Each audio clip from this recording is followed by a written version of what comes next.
Hello everyone and welcome back to my channel. This is Yin Yang Total War here, and like I had mentioned before, we are going to be doing some Total War news today. So Total War or Creative Assembly just released a new gameplay showcase for Total War Pharaoh. It's not my most anticipated Total War of all time. I'm not doing backflips for the setting, but like any Total War, I am pretty excited. So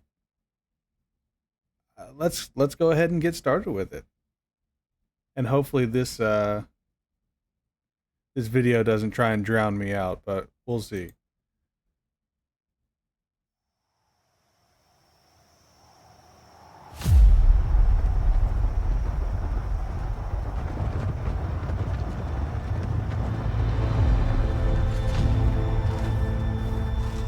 Destiny calls me, Very cool.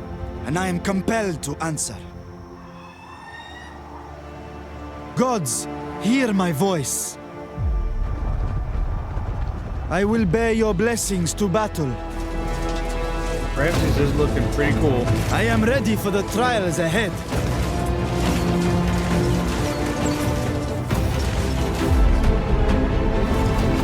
I am the rising dawn.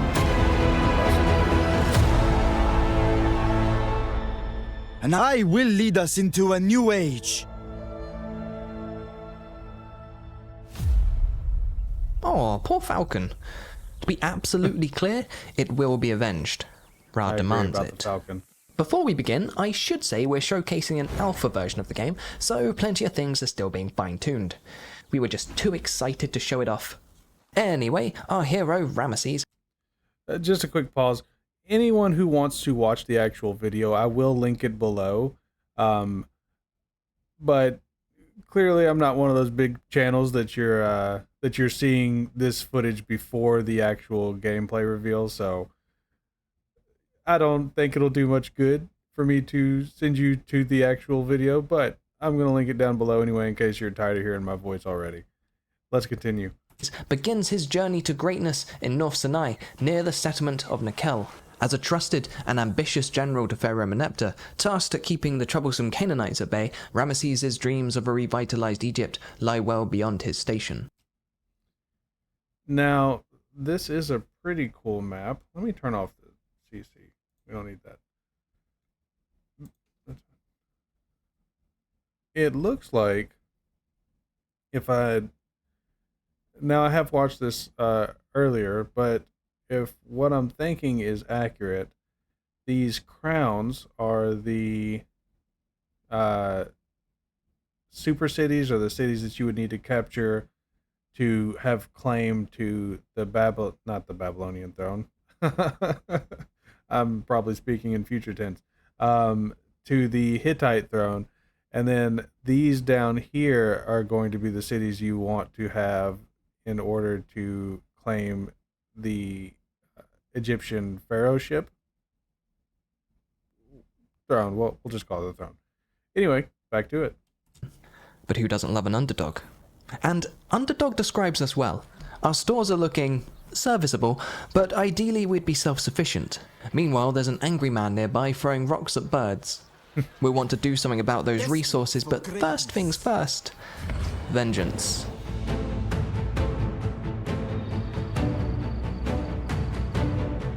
Ra's blessed Battle us map's with a looking natural pretty as ridge, always. so we're going to use it to funnel our attackers into a kill box.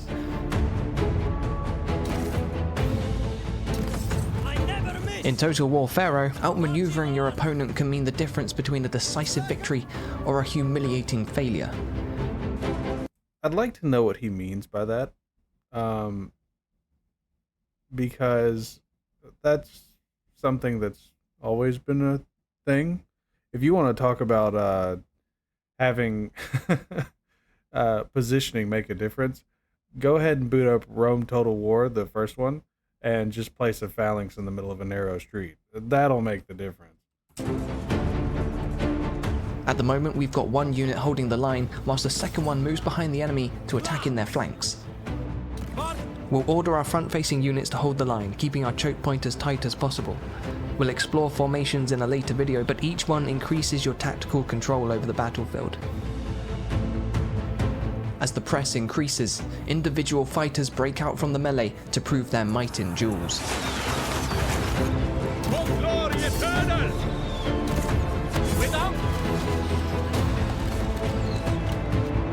Without hesitation. The ridge has given us the extra advantage we needed, and Sukkot breaks under a rain of arrows. Arrows away!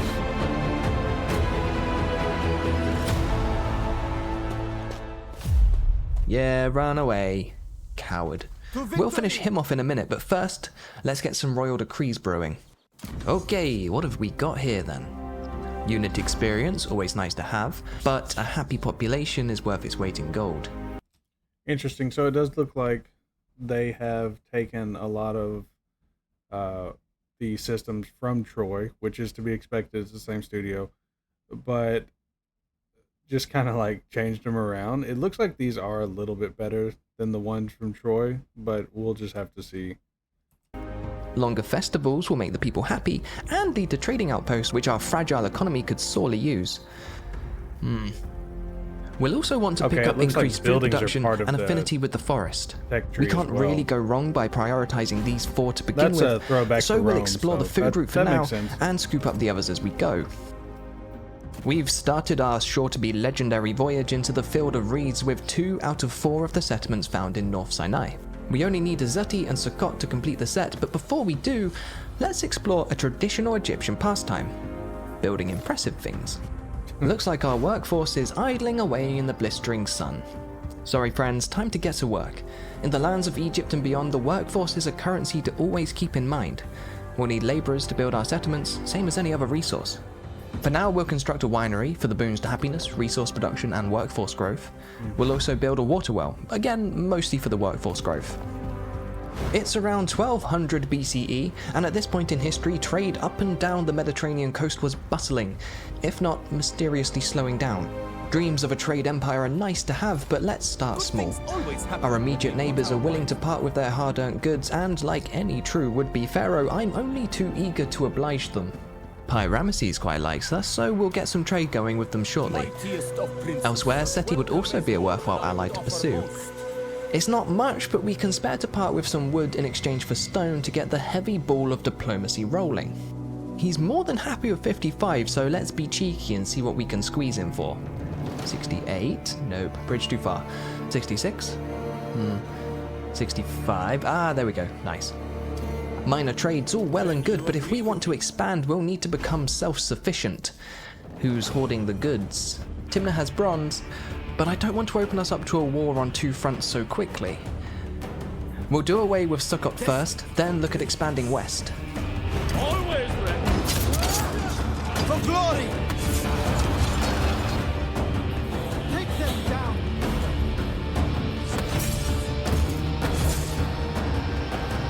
Never upset with their montages. They do them very well.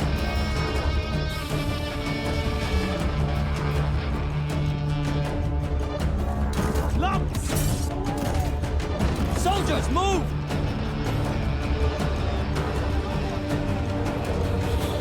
This is part of a new empire. There we go, North Sinai liberated, and our little feathery friend well and truly avenged. With Sukkot and Azeti under our very caring thumbs, we've acquired a new building, fishing grounds. We've got 2, which translates to a very nice influx of food, and food is something we'll want to be wary of. Yep. As we build our legacy, we'll want to take note of the passing seasons.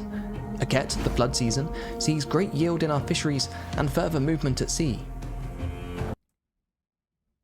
So even though I am primarily on Warhammer now, I will say that I am very excited to see a return to things like seasons and time making a difference. Good Lord.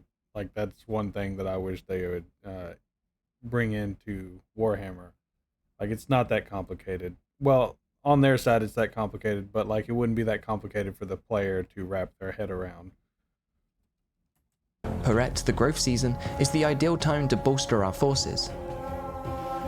Shemu, the harvest season, is when we see bountiful yields for our farms and increased replenishment for our armies. Shemsu-Hor is the end of the year and comes with boons that we'll want to take advantage of further down the road. The ebb and flow of nature can decide the fate of Egypt as potently as any man and should always be respected.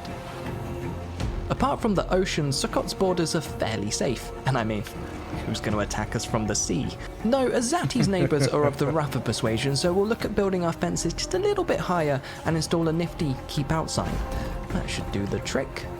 Neither Ashkelon nor Bathsheba are particularly fond of Ramesses' expansive efforts, so I'm tempted to rush our upgrade along just in case. Oof, maybe not. We're too poor. Either way, we don't yet have a steady income of gold, so spending what we can't replenish is just asking for attrition. Let's leave it for now and keep a close eye on the Canaanites in the meanwhile. Our more falcon-eyed viewers may have noticed that we've not been recruiting any additional soldiers just yet. It's unorthodox, but we've been managing to get away with it because of Ramesses himself. Ramesses is fast and far-seeing, his soldiers elite and loyal, making him the perfect run-and-gun hero. Because of this, we're not too worried about the edges of our expanding empire, knowing Ramesses can cover such large swaths of ground with ease. That means we can hold off constructing our military buildings until we've got a better foundation under us. Speaking of the military, we've delivered plenty of souls to Duat, ready for Anubis' judgment, and are all the wiser and stronger for it. We're getting a name for ourselves amongst our subjects, but it's up to us to mold Ramesses into the pharaoh we want him to be. Will he have presence, reducing the upkeep of his army? Will he have fortitude, ensuring his soldiers are always fighting fit? Or will he have ardor, ever pushing himself and his men to go further, faster? How we shape Ramesses unlocks titles with various boons. The higher our rank, the more slots. It kind of seems like they have gone for specifically my playstyle with all three of those because those are all things that I'd like to focus on with my character builds. So I'm going to actually have some pretty hard choices when it comes time to play this. Are unlocked for a total of 4 concurrent titles at any one time. We already have enough competencies to apply the Shield of the Medjay title, which will increase the defense of our Medjay units amongst other effects. Going forward, we'll try to work towards Love by the People for the added stability to the realm, and Merciless in his strides for the massive boon to campaign movement. Alrighty, let's become a bronze mogul. Sorry Timna, but I want your stuff. You may have been wondering what these little chaps are. To survive in the expansive and often volatile Egyptian terrain, we'll need to employ the use of outposts.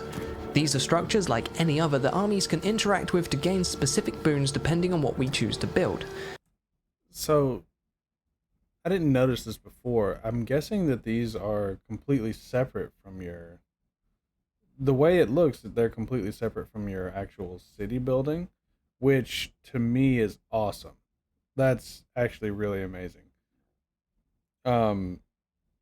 The last time I remember seeing that actively being used, maybe been Shogun, but the best use of it was probably during Empire Total War, which was a fantastic game, super buggy, and there was a lot of issues with it.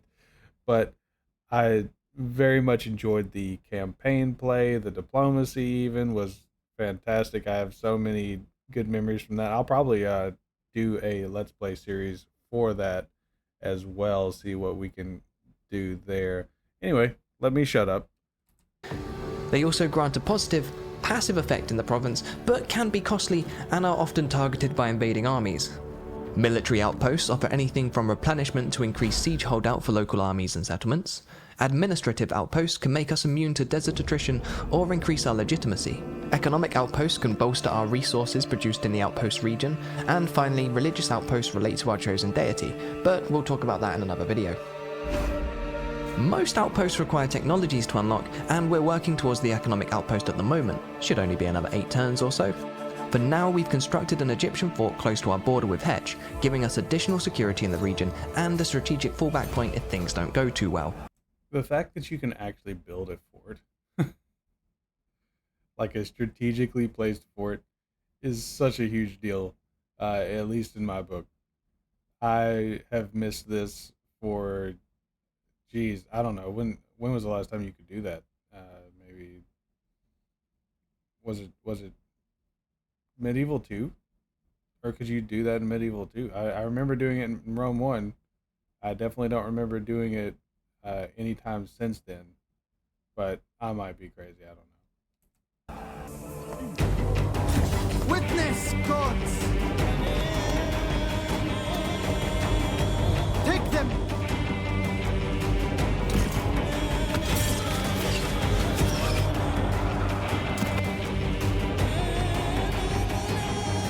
This is part of a new empire.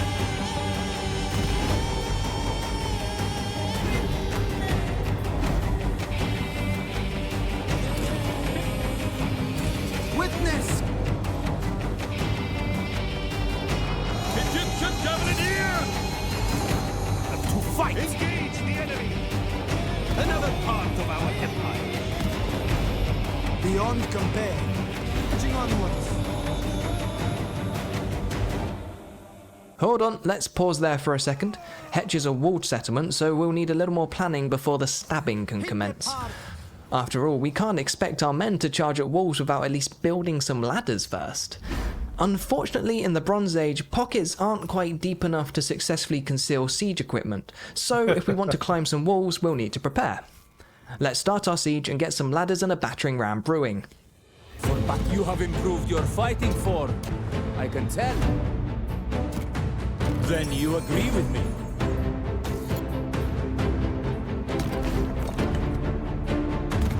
Witness, gods!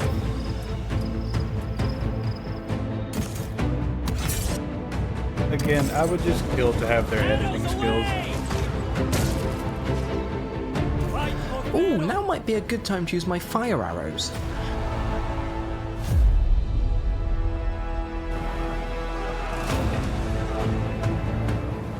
I don't really want to have to rebuild the city. Let's not use fire arrows. Yet. A sandstorm's blown in, rendering all archers less effective. It seems Hetch's fate will be decided in the melee. See, I feel like archers should be completely ineffective during a sandstorm. But you can't even see. Sinai is ours. Our empire is growing nicely, and we're producing our own wood, food, stone, and bronze. Gold is still a bit of an issue, but now we've got other resources coming in, we can embark on some more ambitious trading. For Pharaoh's... I look forward to our talks. Dipping our toes into Wall Street's all well and good, but it's still better to be self-sufficient. Hello, friends. Thanks to our royal decree, we've unlocked camp trading posts. We'll build one in North Sinai and another in Sinai, giving us a healthy boost to our resource productivity. But no leaders ever moaned about having too strong an economy, so we'll head towards Stone Shapers next. We've already dipped our toes into recruitment, but it's probably time to expand our army. A few more archers are always helpful, and the Habaru militia are nice all-rounders. Plus, they have Vanguard deployment, which opens us up to some fun tactical shenanigans.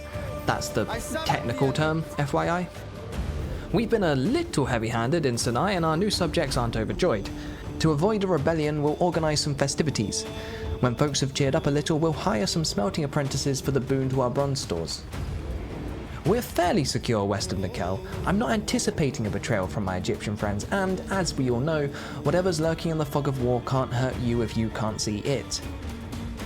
Back east though, and Bathsheba's looking ripe for plundering. Attitudes towards Ramesses are bad, but they're Canaanite, so there's no reason to salvage the relationship. And they have gold, so I'm gonna take their land. Ramesses! Thor's protecting its treasures greedily. We'll need to break our invasion down into bite-sized chunks. Too risky. We'll take down the standing army and the military fort first, then Take them the garrison.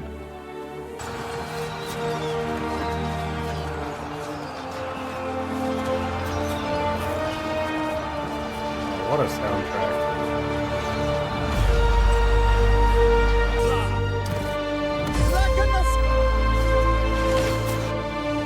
Outflanked and outgunned, our first victories come easy.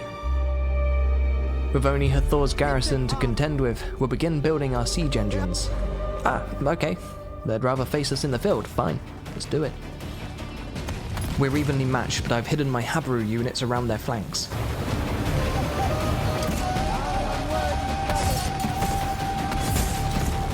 Our surprise was spotted, so we'll be a little late to the party. Unfortunately, it's meant the bulk of our army's a bit overwhelmed. Here they come, better late than never. Oh, whoops, our line discipline hasn't been quite up to scratch and Ramesses is staring down some axemen. Best get running, lad.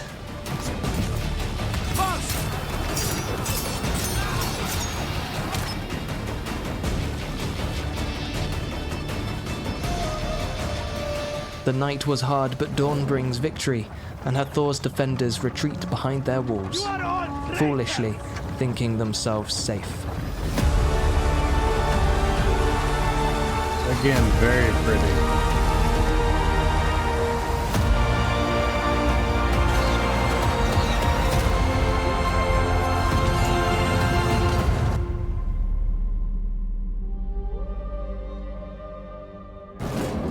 We've been forging our own path until now, but Egypt has fallen into unrest and civil war looms.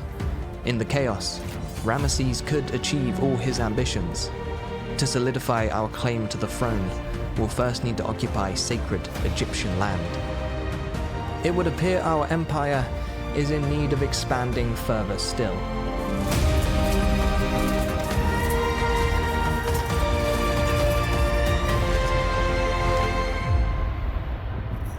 This war is part of my legend. Victory is my destiny. Egypt deserves a new dynasty.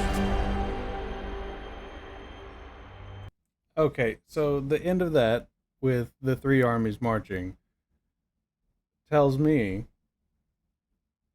that either we get 3 or 4 warrior battles in the campaign, or you're false advertising. No, that would be pretty cool, though.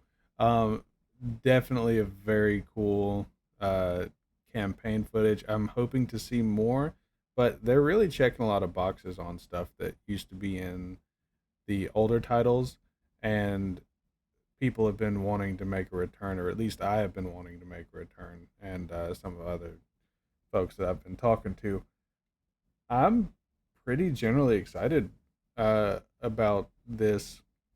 Again, it's not really my time period that I would have wanted. I would have wanted a Victorian age. I would have wanted a medieval 3, an Empire 2. You know, kind of pretty much the same as basically everyone else was really looking forward to on the historical end. I'd kill for a Lord of the Rings Total War, although I think it would have to be a little bit different than the formula they've been going with, both for historical and for Warhammer. But still, I am generally looking forward to this. But then again, as I've said before, I'm a Total War fanatic, so take everything that I say with a grain of salt, because I do want to see the company do well, because I want them to keep making my favorite series. So anyway, that's going to be a wrap for from me, and as always, you guys, thank you for stopping by, and to my friends wherever you are, good morning, good evening, and good night. Thanks, guys.